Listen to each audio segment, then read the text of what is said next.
خان بہادر صاحب آپ نے بالکل بجا فرمایا.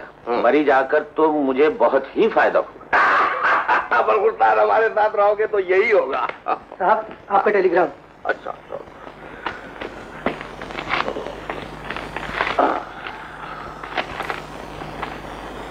خیریت تو ہے؟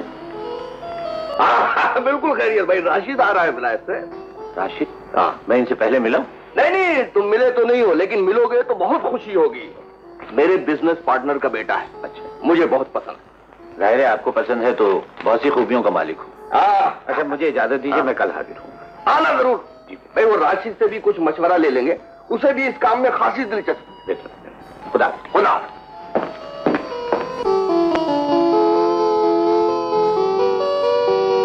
He is really genius.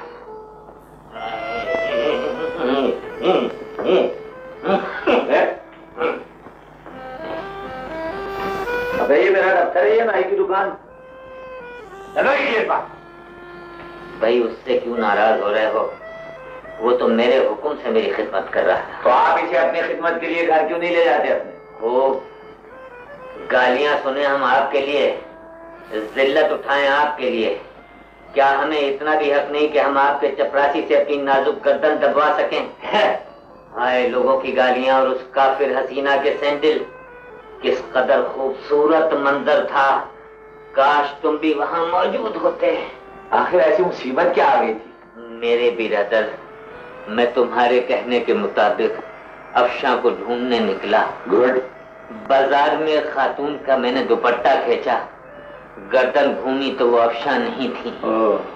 میں نے جھک کر معذرت چاہی. انہوں نے جھک کر سینڈل اتار لیا اور میرے سر پہ گھمانا شروع کر دیا. میں نے بچاؤ بچاؤ کی آوازیں دی. لوگ میری مدد کو آئے مگر انہوں نے بھی میری پٹائی کرنا شروع کر دی. میرے عزیز بھائی, میں اب آپ سے معذرت چاہتا ہوں. میں انہیں ڈھونڈنے کبھی نہیں جا سکتا اور وہ آپ کو کبھی نہیں مل سکتا. آپ بکواس بند کریں گے؟ اس کی تلاش جاری رکھیے, اس لیے کہ اس کی تصویر میرے ذہن پر نقش ہو چکی ہے. اب آپ اسے ڈھونڈنے جائیں گے, میں اسے ڈھونڈنے نہیں جاؤں گا. میرا اپنا باربر ہے. میں لیڈیز سے مزید ہیئر کٹ نہیں کرانا چاہتا تھا. فضول باتیں مت کرو.